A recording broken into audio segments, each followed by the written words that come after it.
Hello everyone, आज हम पढ़ने वाले क्लास 10 साइंस का चैप्टर नंबर फर्स्ट, जिसका नाम है केमिकल रिएक्शन एंड इक्वेशन। ये जो चैप्टर है वो काफ़ी इंटरेस्टिंग चैप्टर है। हम इसे विजुअल्स और एनिमेशन की मदद से काफ़ी सिंपल वे में कंप्लीट करेंगे। तो हमारी डेली लाइफ में हमें हमारे आसपास कई सारे चेंजेस देखने को मिलते हैं, जिसमें से कुछ चेंजेस फिजिकल होते हैं और कुछ चेंजेस केमिकल होते हैं। तो चलिए समझते हैं कि फिजिकल और केमिकल चेंजेस आखिर होते क्या हैं। तो सबसे पहले हम समझते हैं कि फिजिकल चेंज क्या होते हैं। तो these are the changes which can be reversed. मतलब ये ऐसे चेंजेस होते हैं जो कि आसानी से रिवर्स हो जाते हैं। For example, freezing of water, यानी कि पानी का बर्फ में जमना। गाइस, आपने नोटिस किया होगा जब हम पानी को रेफ्रिजरेटर में रखते हैं तो वह बर्फ बन जाता है, और जब हम उसे बाहर निकालते हैं तो वह वापस पानी बन जाता है। तो ये जो चेंज है वो फिजिकल चेंज है, क्योंकि यहाँ पर जो चेंज हो रहा है वो रिवर्सिबल है। अब हम समझते हैं केमिकल चेंजेस क्या होते हैं। तो these are the changes which can not be reversed. मतलब कि ये ऐसे चेंज होते हैं जो कि रिवर्स नहीं होते हैं। जैसे कि रस्टिंग ऑफ आयरन, मतलब लोहे पर जंग लगना। आपने देखा होगा कि जब हम लोहे को एटमॉस्फेयर में खुला छोड़ देते हैं तो लोहे पर जंग लग जाती है और लोहा खराब हो जाता है। तो ये जो चेंज है वो केमिकल चेंज है, क्योंकि एक बार लोहा अगर खराब हो जाता है तो वह वापस उसी स्टेट में नहीं आ पाता है। तो चलिए अब हम इस चैप्टर के दो इंपॉर्टेंट टर्म्स को समझते हैं, जो कि है रिएक्टेंट और प्रोडक्ट। तो ये दोनों टर्म्स आपको इस चैप्टर में कई बार सुनने को मिलेंगे। तो चलिए समझते हैं कि आखिर ये रिएक्टेंट और प्रोडक्ट होते क्या है। तो सबसे पहले हम समझते हैं कि रिएक्टेंट क्या होते हैं। तो the substance which take part in chemical reaction are called reactant. मतलब कि ऐसे सबस्टेंस जो केमिकल रिएक्शन में पार्ट लेते हैं उन्हें हम रिएक्टेंट कहते हैं। नेक्स्ट है प्रोडक्ट। प्रोडक्ट क्या होते हैं? तो the substance which are formed in the chemical reaction are called products. मतलब कि ऐसे सबस्टेंस जो कि केमिकल रिएक्शन में फॉर्म होते हैं उन्हें हम प्रोडक्ट्स कहते हैं। तो चलिए रिएक्टेंट्स और प्रोडक्ट्स को एक एग्जांपल के थ्रू समझते हैं। जैसे कि जब सोडियम वाटर से रिएक्ट करता है तो वो सोडियम हाइड्रोक्साइड प्लस हाइड्रोजन बनाता है। तो दोस्तों इस रिएक्शन को अगर हम ध्यान से देखेंगे तो इस रिएक्शन में सोडियम और वाटर जो है वो रिएक्टेंट है, क्योंकि ये दोनों इस रिएक्शन में पार्ट ले रहे हैं। और जो सोडियम हाइड्रोक्साइड और हाइड्रोजन है वे हैं प्रोडक्ट्स, क्योंकि ये दोनों इस रिएक्शन में फॉर्म हो रहे हैं। आई होप आपको रिएक्टेंट और प्रोडक्ट समझ में आ गए होंगे। तो अब हम इस चैप्टर के पहले टॉपिक को समझते हैं, जिसका नाम है chemical reaction. So the chemical reaction is the process in which two or more substance combine to form new substance. मतलब केमिकल रिएक्शन एक ऐसी प्रोसेस होती है जिसमें दो या दो से अधिक सब्सटेंस मिलकर एक नया सब्सटेंस बनाते हैं। फॉर एग्जाम्पल, जब हाइड्रोजन और ऑक्सीजन की रिएक्शन होती है तो वाटर फॉर्म होता है। और दोस्तों इस रिएक्शन में जो हाइड्रोजन और ऑक्सीजन है वो रिएक्टेंट है, और जो वाटर फॉर्म हो रहा है वो प्रोडक्ट है। तो आप देख सकते हो यहाँ पर दो सब्सटेंस मिलकर एक नया सब्सटेंस बना रहे हैं, तो यहाँ पर केमिकल रिएक्शन हो रही है। तो केमिकल रिएक्शन क्या होती है ये तो हमने समझ लिया। अब हम ये समझते हैं कि केमिकल रिएक्शन होती है तो हमें क्या क्या चेंजेस देखने को मिलते हैं। तो जब केमिकल रिएक्शन होती है तो हमें ये चेंजेस देखने को मिल सकते हैं। मतलब जब केमिकल रिएक्शन होती है तो हमें रिएक्शन होने से पहले और रिएक्शन होने के बाद सब्सटेंस की स्टेट में चेंजेस देखने को मिल सकते हैं। जैसे कि solid to liquid, liquid to gas और गैस टू सॉलिड। और दूसरा चेंज जो हमें देखने को मिल सकता है वो है चेंज इन कलर। मतलब केमिकल रिएक्शन के दौरान हमें रिएक्टेंट और प्रोडक्ट्स के कलर में चेंजेस देखने को मिल सकते हैं। और तीसरा जो चेंज हमें देखने को मिल सकता है वो है इवोल्यूशन ऑफ गैस। मतलब केमिकल रिएक्शन के दौरान हमें गैस निकलती हुई दिख सकती है। चौथा चेंज जो हमें देखने को मिल सकता है वो है चेंज इन टेम्परेचर। मतलब केमिकल रिएक्शन के दौरान हमें रिएक्टेंट और प्रोडक्ट के टेम्परेचर में चेंजेस देखने को मिल सकता है। और पांचवा और लास्ट चेंज जो हमें देखने को मिल सकता है वो है फॉर्मेशन ऑफ प्रेसिपिटेट। मतलब कि जब भी केमिकल रिएक्शन होती है तो हमें प्रेसिपिटेट निकलते हुए दिख सकता है। अब हम इस चैप्टर के सबसे इंपॉर्टेंट टॉपिक को समझते हैं, जो कि है केमिकल इक्वेशंस। तो यहाँ बेसिकली हमें तीन चीजों को समझना है, जो कि है कि केमिकल इक्वेशन क्या होती है, हम इन्हें बैलेंस क्यों करते हैं, और हम इन्हें बैलेंस कैसे कर सकते हैं। तो हम तीनों टॉपिक्स को एक एक करके समझेंगे। तो चलिए हम इन तीनों टॉपिक्स को एक एक करके समझते हैं। तो सबसे पहले हम समझते हैं केमिकल इक्वेशन होती क्या है। तो chemical equation is the symbolic representation of a chemical reaction with the help of symbols and फॉर्मूले। मतलब केमिकल रिएक्शन को उनके सिंबल्स और फॉर्मूले की फॉर्म में लिखने को ही हम केमिकल इक्वेशन कहते हैं। फॉर एग्जाम्पल मीथेन और ऑक्सीजन जब रिएक्शन करते हैं तो वो carbon dioxide plus water form करते हैं। तो आपने देखा कि इस रिएक्शन को फॉर्मूले और सिंबल्स की फॉर्म में हमने कैसे रिप्रेजेंट कर दिया, और इसी रिप्रेजेंटेशन को हम केमिकल इक्वेशन कहते हैं। तो चलिए अब हम ये जानते हैं कि किसी भी केमिकल इक्वेशन को लिखते कैसे हैं। तो किसी भी केमिकल इक्वेशन में जो रिएक्टेंट होते हैं उन्हें हम लेफ्ट हैंड साइड पर लिखते हैं, और जो प्रोडक्ट होते हैं उन्हें हम राइट हैंड साइड पर लिखते हैं, जैसा कि आप इस रिएक्शन में देख सकते हो। तो चलिए अब हम आगे बढ़ते हैं और समझते हैं कि बैलेंस्ड केमिकल इक्वेशन क्या होती है। तो बैलेंस्ड केमिकल इक्वेशन वो इक्वेशन होती हैं जिनमें रिएक्टेंट और प्रोडक्ट्स के एलिमेंट्स के अंदर एटम का नंबर सेम होता है। तो चलिए अब हम ये समझते हैं why do we need to balance chemical equation, मतलब हमें केमिकल इक्वेशन को बैलेंस करने की ज़रूरत क्यों पड़ती है। तो हमें केमिकल इक्वेशन को बैलेंस करने की ज़रूरत इसलिए पड़ती है क्योंकि according to law of conservation of mass, mass can neither be created or nor be destroyed during a chemical reaction. मतलब किसी भी केमिकल रिएक्शन में मास को ना ही क्रिएट किया जा सकता है और ना ही डिस्ट्रॉय किया जा सकता है। तो इसका मतलब तो ये हुआ कि रिएक्टेंट और प्रोडक्ट दोनों का जो मास है वो इक्वल होना चाहिए, और ऐसा तो तब होगा जब रिएक्टेंट्स और प्रोडक्ट के एलिमेंट्स के अंदर एटम का नंबर सेम हो, क्योंकि अगर ऐसा नहीं होगा तो law of conservation of mass apply ही नहीं होगा। तो अब हमने ये तो जान लिया कि केमिकल इक्वेशन को बैलेंस क्यों करते हैं। तो अब हम ये समझते हैं कि how to balance a chemical equation, मतलब कि हम केमिकल इक्वेशन को बैलेंस कैसे करते हैं। तो केमिकल इक्वेशन को बैलेंस करने का कोई स्पेसिफिक मेथड तो है नहीं, इसे हम हिट एंड ट्रायल मेथड से बैलेंस करते हैं। तो चलिए अब हम कुछ रिएक्शन को बैलेंस करके बैलेंसिंग को सीखते हैं।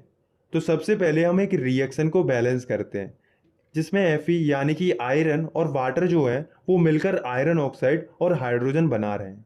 तो इस रिएक्शन को अगर हम ध्यान से देखते हैं तो इस रिएक्शन में रिएक्टेंट और प्रोडक्ट्स के अंदर एटम का नंबर सेम नहीं है, और ये रिएक्शन अनबैलेंस्ड है। अब हमें किसी भी तरह से इस रिएक्शन के रिएक्टेंट और प्रोडक्ट में एटम का नंबर सेम करना है और रिएक्शन को बैलेंस करना है।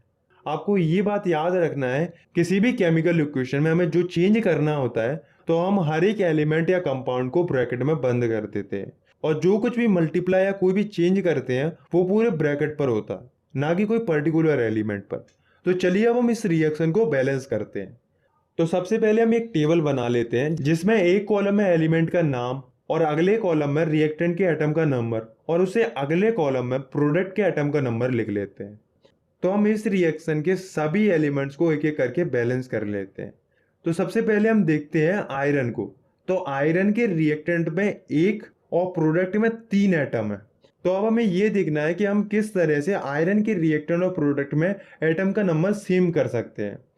तो अगर हम रिएक्टेंट के आयरन जिसमें कि एक एटम है उसमें 3 का मल्टीप्लाई कर दें तो रिएक्टेंट और प्रोडक्ट दोनों में एटम का नंबर सेम हो जाएगा और आयरन बैलेंस हो जाएगा। अब हम हाइड्रोजन को देखते हैं। तो हाइड्रोजन के रिएक्टेंट और प्रोडक्ट में पहले से ही 2-2 एटम है और ये तो पहले से ही बैलेंस्ड है। तो अब हम बैलेंस करते हैं ऑक्सीजन को। तो ऑक्सीजन के रिएक्टेंट में 1 और प्रोडक्ट में 4 एटम है। तो अगर हम रिएक्टेंट के ऑक्सीजन में 4 का मल्टीप्लाई कर देते हैं तो ऑक्सीजन बैलेंस हो जाएगा। लेकिन अगर हम देखें तो रिएक्टेंट में ऑक्सीजन अकेला नहीं है, वो पूरे कंपाउंड की फॉर्म में है, और जब 4 का मल्टीप्लाई करेंगे तो वो पूरे कंपाउंड पर होगा, जिसके कारण हमारा ऑक्सीजन तो बैलेंस हो जाएगा।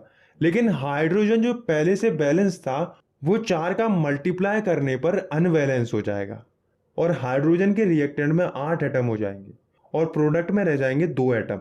तो अगर हम प्रोडक्ट के हाइड्रोजन जिसमें 2 एटम है उसमें 4 का मल्टीप्लाई और कर देते हैं तो हाइड्रोजन भी बैलेंस हो जाएगा और दोनों रिएक्टेंट और प्रोडक्ट में 8-8 एटम हो जाएंगे। तो आप देख सकते हो कि इसी के साथ हमारी पूरी केमिकल इक्वेशन बैलेंस हो चुकी है। तो चलिए अब हम इस रिएक्शन को बैलेंस्ड तरीके से लिख लेते हैं। तो 3Fe + 4H2O gives Fe3O4 + 4H2O। तो ये तो थी थोड़ी कॉम्प्लिकेटेड रिएक्शन। अब हम देखते हैं कि हम सिंपल और छोटी केमिकल रिएक्शन को कैसे बैलेंस कर सकते हैं। तो हम कोई भी सिंपल और छोटी सी रिएक्शन लेते हैं, जैसे कि फॉर्मेशन ऑफ वाटर यानी कि पानी का बनना। तो हाइड्रोजन प्लस ऑक्सीजन मिलके पानी बनाते हैं, ये तो हम सभी लोग जानते हैं। तो इस रिएक्शन को बैलेंस करने के लिए हमें टेबल बनाने की जरूरत नहीं है, क्योंकि ये एक छोटी रिएक्शन है। इस रिएक्शन में हाइड्रोजन और ऑक्सीजन मिलकर वाटर बना रहे हैं और यहाँ पर हम देखें तो हाइड्रोजन के रिएक्टेंट और प्रोडक्ट दोनों में दो दो एटम है। इसका मतलब ये तो पहले से ही बैलेंस्ड है। लेकिन ऑक्सीजन के रिएक्टेंट में दो और प्रोडक्ट में एक एटम है। तो अगर हम प्रोडक्ट में दो का मल्टीप्लाई कर देते हैं तो ऑक्सीजन बैलेंस हो जाएगा। लेकिन प्रोडक्ट में जो ऑक्सीजन है वो पूरे कंपाउंड के फॉर्म में, और हम जो दो का मल्टीप्लाई करेंगे वो पूरे कंपाउंड H2O पर होगा, जिससे हमारा हाइड्रोजन जो पहले से बैलेंस था वो अब अनबैलेंस हो जाएगा। और प्रोडक्ट के हाइड्रोजन जिसमें दो एटम थे उसमें अब चार एटम हो जाएंगे। तो अगर हम हाइड्रोजन के रिएक्टेंट जिसमें दो एटम है उसमें दो का मल्टीप्लाई और कर देते हैं तो हाइड्रोजन भी बैलेंस हो जाएगा। तो अब हमारी ये रिएक्शन भी बैलेंस हो चुकी है। और आप जितनी ज़्यादा रिएक्शन को बैलेंस करने की प्रैक्टिस करेंगे उतनी जल्दी आप किसी भी केमिकल रिएक्शन को बैलेंस कर पाएंगे। तो अब आप केमिकल इक्वेशन को बैलेंस कैसे करते हैं ये तो सीख चुके हैं। तो चलिए अब हम अगले टॉपिक की तरफ बढ़ते हैं जो कि है टाइप्स ऑफ केमिकल रिएक्शन। तो ये जो टॉपिक है वो भी काफ़ी इंपॉर्टेंट टॉपिक है इस चैप्टर का। तो चलिए अब हम देखते हैं कि केमिकल रिएक्शन कितने टाइप की होती हैं। तो केमिकल रिएक्शन 6 टाइप की होती हैं: combination reaction, decomposition reaction, displacement reaction, double displacement reaction, oxidation and reduction reaction और एक्सोथर्मिक एंड एंडोथर्मिक रिएक्शन। तो चलिए अब हम इन सारी रिएक्शंस को एक एक करके समझते हैं। तो सबसे पहले हम समझते हैं पहले टाइप की केमिकल रिएक्शन को जो कि है कॉम्बिनेशन रिएक्शन। तो the reaction in which two or more reactants combine to form a single product is called a combination reaction. मतलब कि ऐसी रिएक्शन जिसमें दो या दो से अधिक रिएक्टेंट मिलकर एक सिंगल प्रोडक्ट बनाते हैं, ऐसी रिएक्शन को हम कॉम्बिनेशन रिएक्शन कहते हैं। चलिए अब हम इस रिएक्शन की कुछ एग्जांपल्स को देखते हैं। तो पहला एग्जांपल है फॉर्मेशन ऑफ वाटर, यानी कि पानी का बनना।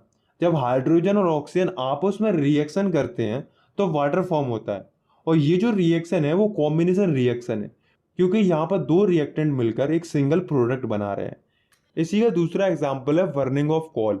मतलब कार्बन और ऑक्सीजन की रिएक्शन होती है तो कार्बन डाइऑक्साइड फॉर्म होती है, और ये रिएक्शन भी कॉम्बिनेशन रिएक्शन है, क्योंकि इस रिएक्शन में दो रिएक्टेंट यानी कि कार्बन और ऑक्सीजन मिलकर एक सिंगल प्रोडक्ट यानी कि कार्बन डाइऑक्साइड बना रहे हैं। तो चलिए अब हम दूसरी टाइप के केमिकल रिएक्शन को समझते हैं जो कि है decomposition reaction. So the reaction in which a single reactant break down to form two or more products. मतलब ऐसी रिएक्शन जिसमें एक सिंगल रिएक्टेंट दो या दो से ज्यादा प्रोडक्ट में टूट जाता है उसे हम डीकम्पोजिशन रिएक्शन कहते हैं। तो यहाँ पर सोचने वाली बात यह है कि आखिर ये रिएक्टेंट टूट क्यों रहा है। कोई ना कोई एनर्जी तो होगी जिसके कारण ये रिएक्टेंट टूट रहा है। तो उसी एनर्जी के हिसाब से जो डीकम्पोजिशन रिएक्शन है वो तीन टाइप की होती है, जो कि thermal decomposition, electrolytic decomposition and photolytic decomposition. तो सबसे पहले हम समझते हैं थर्मल डीकम्पोजिशन को। तो ऐसा डीकम्पोजिशन जो कि हीट के द्वारा किया जाता है उसे हम थर्मल डीकम्पोजिशन कहते हैं। फॉर एग्जाम्पल, जब हम कैल्शियम कार्बोनेट को हीट करते हैं तो वह कैल्शियम ऑक्साइड यानी कि क्विक लाइम और कार्बन डाइऑक्साइड में टूट जाता है। दूसरी टाइप की डिकम्पोजिशन रिएक्शन है वो है इलेक्ट्रोलाइटिक डिकम्पोजिशन। तो ऐसा डिकम्पोजिशन जो कि इलेक्ट्रिसिटी की हेल्प से किया जाता है उसे हम इलेक्ट्रोलाइटिक डिकम्पोजिशन कहते हैं। जैसे कि जब हम वाटर में इलेक्ट्रिक करंट पास कराते हैं तो वह हाइड्रोजन और ऑक्सीजन दो कंपाउंड में ब्रेक हो जाता है। तीसरे टाइप की डिकम्पोजिशन रिएक्शन है फोटोलाइटिक डिकम्पोजिशन। मतलब ऐसा डिकम्पोजिशन जो कि लाइट एनर्जी की हेल्प से किया जाता है उसे हम फोटोलाइटिक डिकम्पोजिशन कहते हैं। फॉर एग्जाम्पल, जब सिल्वर क्लोराइड के ऊपर सनलाइट पड़ती है तो वह सिल्वर और क्लोरीन में ब्रेक हो जाता है। तो चलिए अब हम आगे बढ़ते हैं और तीसरे टाइप की केमिकल रिएक्शन को समझते हैं जो कि है डिस्प्लेसमेंट रिएक्शन। तो the reaction in which more reactive element displaces less reactive element from its compound और solution is called displacement reaction.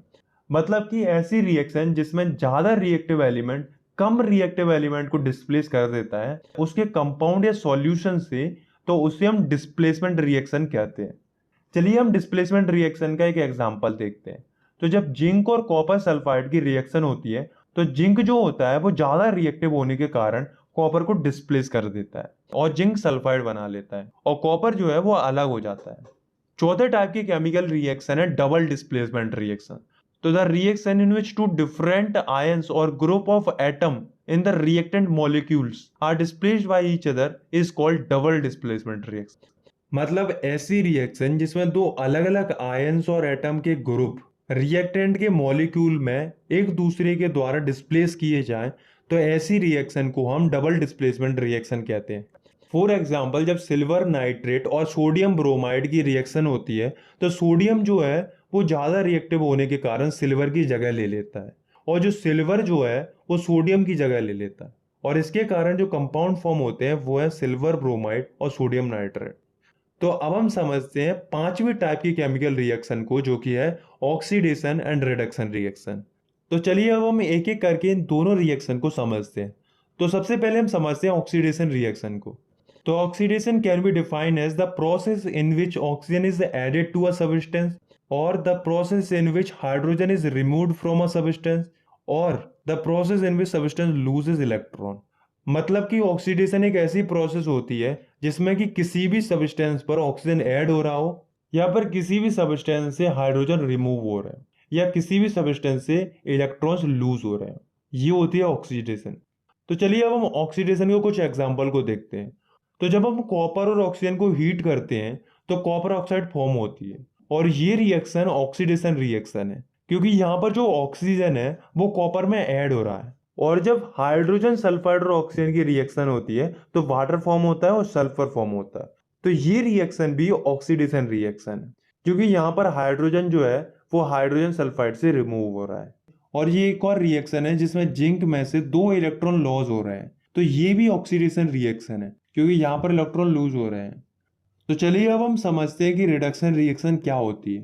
तो ये जो रिएक्शन होती है वो ऑक्सीडेशन रिएक्शन की बिल्कुल अपोजिट होती है। तो reduction reaction can be defined as the process in which oxygen is removed from a substance, और the process in which hydrogen is added to a substance, और the process in which substance gain electrons. मतलब कि reduction एक ऐसी process होती है जिसमें किसी भी सबस्टेंस से ऑक्सीजन रिमूव हो रहा हो, या फिर किसी भी सबस्टेंस पर हाइड्रोजन ऐड हो रहा हो, या फिर किसी भी सबस्टेंस में इलेक्ट्रॉन ऐड हो रहा हो। फॉर एग्जाम्पल, जब पोटेशियम क्लोरेट वो पोटेशियम क्लोराइड और ऑक्सीजन में टूट जाता है तो वो रिएक्शन होती है रिडक्शन रिएक्शन, क्योंकि यहाँ पर ऑक्सीजन रिमूव हो रहा है। और जब सोडियम और हाइड्रोजन ऐड होते हैं तो वो सोडियम हाइड्रोक्साइड फॉर्म करते हैं, और ये भी एक रिडक्शन रिएक्शन है, क्योंकि यहाँ पर हाइड्रोजन जो है वो ऐड हो रहा है। और ये एक और रिएक्शन है जिसमें जिंक जो है उस पर 2 इलेक्ट्रॉन ऐड हो रहे हैं, तो ये भी एक रिडक्शन रिएक्शन है, क्योंकि इसमें इलेक्ट्रॉन ऐड हो रहे हैं। दोस्तों, आपको एक बात याद रखनी है कि जब भी किसी भी सब्सटेंस का ऑक्सीडेशन होता है तो उस सब्सटेंस को हम ऑक्सीडाइज्ड कहते हैं, और जब किसी भी सब्सटेंस का रिडक्शन होता है तो उस सब्सटेंस को हम रिड्यूस्ड कहते हैं। तो चलिए अब हम समझते हैं एक बहुत ही इंपॉर्टेंट केमिकल रिएक्शन को, जो कि है रेडॉक्स रिएक्शन। तो the reaction in which oxidation and reduction take place simultaneously are called redox reaction. मतलब कि ऐसी रिएक्शन जिसमें ऑक्सीडेशन और रिडक्शन एक साथ देखने को मिलते हैं, तो ऐसे रिएक्शन को हम रेडॉक्स रिएक्शन कहते हैं। फॉर एग्जाम्पल, कॉपर ऑक्साइड और हाइड्रोजन की रिएक्शन होती है तो कॉपर और वाटर फॉर्म होता है, और ये जो रिएक्शन है वो रेडॉक्स रिएक्शन है, क्योंकि इसमें कॉपर ऑक्साइड जो फॉर्म हो रहा है वो कॉपर में रिड्यूस हो रहा है, और यहाँ पर रिडक्शन रिएक्शन हो रही है। और जो हाइड्रोजन है वो वाटर में ऑक्सीडाइज हो रहा है, और यहाँ पर हो रही है ऑक्सीडेशन रिएक्शन। तो इस रिएक्शन को हम रेडॉक्स रिएक्शन कह सकते हैं। तो अब हम आखिरी और छठवीं टाइप की केमिकल रिएक्शन को समझते हैं, जो कि है एक्सोथर्मिक एंड एंडोथर्मिक रिएक्शन। तो इन दोनों रिएक्शन को हम एक एक करके समझेंगे। तो पहले हम समझते हैं एक्सोथर्मिक रिएक्शन को। तो the reaction which are accomplished by evolution of heat are called exothermic reaction. मतलब ऐसी रिएक्शन जिसमें से हीट एनर्जी इवॉल्व होती है, तो उसे हम एक्सोथर्मिक रिएक्शन कहते हैं। For example, burning of natural gas. मतलब मीथेन और ऑक्सीजन की जब रिएक्शन होती है तो CO2 और वाटर फॉर्म होते हैं, और काफ़ी मात्रा में हीट निकलती है, और ये जो रिएक्शन होती है वो एक एक्सोथर्मिक रिएक्शन होती है। चलिए अब हम समझते हैं एंडोथर्मिक रिएक्शन को। तो the reaction which occur by the absorption of heat energy are called endothermic reaction. मतलब कि ऐसी रिएक्शन जिसमें हीट एनर्जी एब्जॉर्ब होती है उसे हम एंडोथर्मिक रिएक्शन कहते हैं। फॉर एग्जाम्पल, जब मर्क्यूरिक ऑक्साइड मरकरी और ऑक्सीजन में टूट जाता है तो काफी मात्रा में हीट ऑब्जर्व होती है। और एक और बात मैं आपको बताता हूँ कि जो फोटोसिंथेसिस होती है वो एक एंडोथर्मिक रिएक्शन होती है। तो चलिए अब हम समझते हैं चैप्टर के आखिरी टॉपिक को, जो कि है effect of oxidation in our daily life. मतलब कि जो ऑक्सीडेशन होता है उसका हमारी डेली लाइफ पर क्या इफेक्ट पड़ता है। तो ऑक्सीडेशन के हमारी लाइफ में मेनली 2 इफेक्ट देखने को मिलते हैं, जो कि कोरोजन और रेंसिडिटी। तो चलिए सबसे पहले हम समझते हैं कोरोजन को। तो the phenomenon due to which metals are slowly eaten away by the reaction of air, water and other chemical present in atmosphere is called corrosion. मतलब एक ऐसा फिनोमेना जिसमें जो मेटल होता है वो धीरे धीरे खराब हो जाता है जब वह एयर, वाटर या कोई और केमिकल के कांटेक्ट में थोड़े लंबे समय तक आ जाता है। जैसे कि black coating on silver and green coating on copper. मतलब सिल्वर पर जो ब्लैक कोटिंग आ जाती है और कॉपर पर जो ग्रीन कोटिंग आ जाती है, ये दोनों जो एग्जाम्पल है वो कोरोजन के एग्जाम्पल है। और अगर हम बात करें आयरन की, तो आयरन के केस में जो कोरोजन होता है उसे हम रस्टिंग ऑफ आयरन कहते हैं, जिसमें आयरन का कलर ब्राउनिश हो जाता है और वह कमजोर हो जाता है। इससे एक बात तो साफ हो जाती है कि जो कोरोजन होता है वो मेटल के लिए काफी हार्मफुल साबित होता है। तो चलिए अब हम देखते हैं कि जो कोरोजन होता है उसके क्या क्या इफेक्ट पड़ते हैं। तो कोरोजन के कारण काफी मात्रा में car bodies, bridges, iron railing, ships, specially जो मटेरियल जो आयरन से बने हुए होते हैं वो खराब हो जाते हैं, जिससे काफी मात्रा में आयरन का नुकसान होता है। और इसी तरह से सिल्वर और कॉपर भी खराब हो जाता है। तो अब हमें ये देखना है कि क्या कोई ऐसा मेथड है जिससे हम कोरोजन से मेटल को प्रिवेंट कर सकते हैं। तो चलिए अब हम देखते हैं कि हम मेटल को कोरोजन से कैसे प्रिवेंट कर सकते हैं। तो इसके कुछ मेथड होते हैं, जैसे कि पेंटिंग। जो आयरन के ऑब्जेक्ट होते हैं अगर हम उन पर पेंट कर देते हैं तो वो डायरेक्टली एटमॉस्फेयर के कांटेक्ट में नहीं आ पाएंगे और कोरोजन से प्रिवेंट रहेंगे। और जो सिल्वर होता है उसे हम बाहरी एटमॉस्फेयर से दूर रखकर और उसकी रेगुलर क्लीनिंग कर कर कोरोजन से प्रिवेंट कर सकते हैं। और कॉपर को हम बेकिंग सोडा और सॉल्ट के पेस्ट बनाकर उसकी रेगुलर क्लीनिंग करके उसे भी हम कोरोजन से प्रिवेंट कर सकते हैं। और एक और बहुत जरूरी बात जो आपको याद रखनी है वो है कि जो एल्यूमिनियम होता है उसके केस में कोरोजन हार्मफुल नहीं होता है बल्कि फायदेमंद होता है। तो चलिए अब हम देखते हैं ऑक्सीडेशन के दूसरे इफेक्ट को, यानी कि रेंसिडिटी को। तो आइए जानते हैं कि रेंसिडिटी क्या होती है। So it is the process of slow oxidation of oil and fat present in the food material. मतलब कि ये एक ऐसी प्रोसेस होती है जिससे जो फूड मटेरियल में ऑयल और फैट प्रेजेंट होता है उसका ऑक्सीडेशन हो जाता है, जिससे फूड का टेस्ट और उसकी स्मेल खराब हो जाती है। तो आपको ये तो पता चल गया होगा कि रेंसिडिटी के कारण जो फूड मटेरियल होते हैं वो खराब हो जाते हैं। तो अब दोस्तों हम देखते हैं कि हम फूड मटेरियल्स को उन्हें हम रेंसिडिटी से कैसे प्रिवेंट कर सकते हैं। तो इसके कुछ मेथड होते हैं, तो चलिए हम वो भी देख लेते हैं। तो वो मेथड कौन कौन से होते हैं? By keeping food materials in air tight containers. मतलब कि जो फूड मटेरियल्स होते हैं उन्हें हम एयर टाइट कंटेनर्स में रख सकते हैं, जिससे जो फूड मटेरियल्स हैं वो डायरेक्ट एयर के कॉन्टेक्ट में नहीं आएंगे और वे रेंसिडिटी से प्रिवेंट रहेंगे। और दूसरा मेथड है by refrigeration of cooked food at low temperature. मतलब कि जो पका हुआ खाना होता है उसको हम रेफ्रिजरेटर में रख सकते हैं, जिससे फूड रेंसिडिटी से प्रिवेंट रहता है। और तीसरा मेथड है bye avoiding cooked food and food material in direct sunlight. मतलब जो पका हुआ खाना होता है और जो फूड मटेरियल होते हैं उन्हें हम डायरेक्ट सनलाइट से दूर रखकर रेंसिडिटी से प्रिवेंट कर सकते हैं। और चौथा और आखिरी मेथड है बाय एडिंग एंटीऑक्सीडेंट। मतलब जो फूड मटेरियल होते हैं उनमें एंटीऑक्सीडेंट ऐड करके हम उन्हें रेंसिडिटी से प्रिवेंट कर सकते हैं। दोस्तों आपने कई बार चिप्स तो खाए होंगे, आपने देखा होगा कि उनमें गैस भरी होती है। तो आपके दिमाग में क्वेश्चन जरूर आता होगा कि आखिर इन चिप्स के पैकेट्स के अंदर कौन सी गैस भरी जाती है और ये चिप्स के पैकेट्स के अंदर क्यों भरी जाती है। तो जो गैस चिप्स के पैकेट के अंदर भरी जाती है वो है नाइट्रोजन। और नाइट्रोजन गैस इसलिए भरी जाती है क्योंकि ये एंटीऑक्सीडेंट की तरह काम करती है और उन चिप्स को रेंसिडिटी से प्रिवेंट करती है। तो दोस्तों यहाँ पर हमारा जो चैप्टर है वो खत्म होता है। आई होप आपको ये चैप्टर समझ में आ गया होगा। अगर आपको ये वीडियो पसंद आई तो आप इस वीडियो को लाइक कर सकते हो और चाहो तो आप इस चैनल को सब्सक्राइब भी कर सकते हो ऐसे ही क्लास 10 की साइंस की वीडियोस आगे देखने के लिए। मिलते हैं नेक्स्ट वीडियो में, तब तक के लिए टेक केयर, बाय बाय।